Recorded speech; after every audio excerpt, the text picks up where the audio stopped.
بسم اللہ الرحمن الرحیم۔ میری عزیز بہنوں، بیٹیوں اور بھائیوں، صلہ رحمی کے متعلق 40 احادیث سنا رہا ہوں۔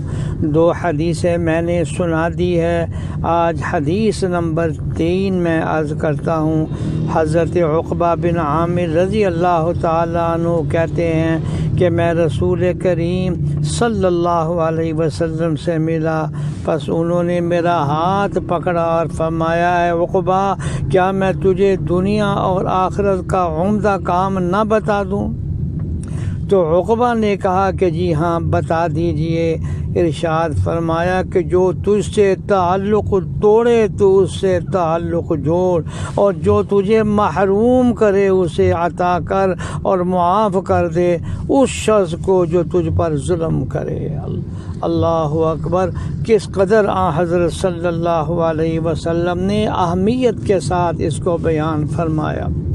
حدیث نمبر 4، حضرت عائشہ رضی اللہ تعالی عنہ بیان کرتی ہیں کہ رسول اللہ صلی اللہ علیہ وسلم نے فرمایا کہ رشتہ داری عرش کے ساتھ لٹکائی ہوئی ہے، اور یہ فرمایا جا رہا ہے کہ جس نے مجھے جوڑا اللہ اسے جوڑے گا، اور جس نے مجھے توڑا اللہ اس سے دور ہوگا۔ یعنی رحم، یہ را حا میم، جس کا معنی یہ ہے رشتہ داری، اس کا تعلق عرش معلیٰ سے کیسا جڑا ہوا ہے۔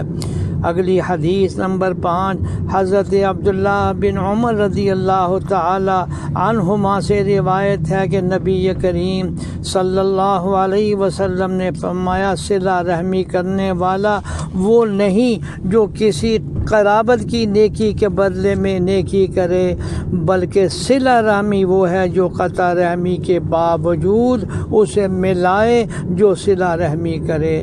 پتہ چلا اس بات کا کہ اگر کوئی آدمی تکلیف بھی پہنچائے، قطع رحمی بھی کرے، دل بڑا کر کے جنت کو سامنے رکھ کر اگر آدمی اس کے ساتھ صلہ رحمی کرے تو کتنا بڑا اجر و ثواب ہے۔